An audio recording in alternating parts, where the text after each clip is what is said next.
राम चरित्र है, ये कथा नहीं है, ये भगवान का चरित्र भरा है।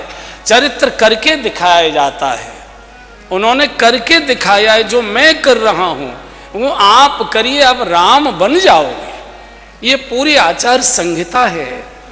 प्रातःकाल प्रभु उठते हैं, छमक छमक धीरे धीरे जाते हैं, सबसे पहले माँ के चरण पकड़ते हैं, शीश रखते हैं, प्रणाम करते हैं, छाती से लगाकर आशीर्वाद देते, बेटा बड़े हो जाओ। माताओं का यही आशीर्वाद होता है, बेटा बड़े हो जाओ। थोड़े और बड़े जो बच्चे प्रणाम करते, बेटा बड़े हो जाओ, दूधो नहाओ पूतो फलो। ये माँ के आशीर्वाद होते हैं। पिता के चरणों में जाकर प्रणाम करते हैं, फिर स्नान आदि करके पिताजी के साथ गुरुदेव के चरणों में जाकर प्रणाम करते हैं।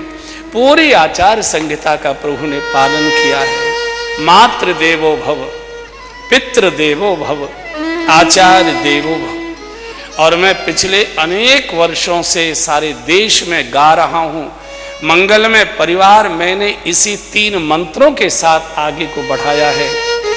और कुछ मत करिए, अपने आचरण से, अपने व्यवहार से, अपनी वाणी से, अपने हाव भाव से अपने माता पिता को प्रसन्न कर लीजिए। आपको कहीं और जगह माथा टेकने की आवश्यकता ही नहीं पड़ेगी। जिन मात पिता की सेवा की, तिन तीर्थ धाम कियो न कियो। सारे तीर्थ माता पिता के और गुरु के चरणों में निवास करते। हम पिछले दिनों गा चुके, सारे तीर्थ धाम आपके चरणों में, कहीं जाने की आवश्यकता नहीं। साक्षात बोलते हुए, चलते फिरते, घूमते हुए तीर्थ हैं, इधर उधर मत जाइए।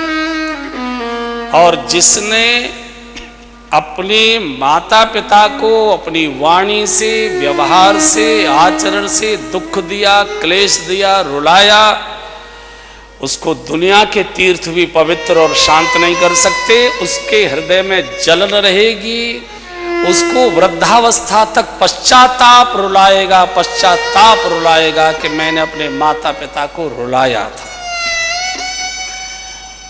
सेवा मत करिए। भगवान तो सेवा की बात बोले हैं इसमें, लेकिन मैं सेवा माने केवल पैर दबाना ही सेवा नहीं है। सेवा कहते हैं अपनी वाणी से, अपने व्यवहार से, अपने आचरण से उनको प्रसन्नता प्रदान करिए।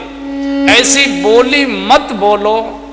और जब कोई पुत्र अपने पत्नी और बच्चों के सामने अपनी बूढ़ी माँ को आंख निकालकर जब फटकारता है, माँ कुछ बोलती नहीं है, बोलती नहीं है, केवल ऐसे उसका चेहरा देखती है और कुछ नहीं बोलती, मौन।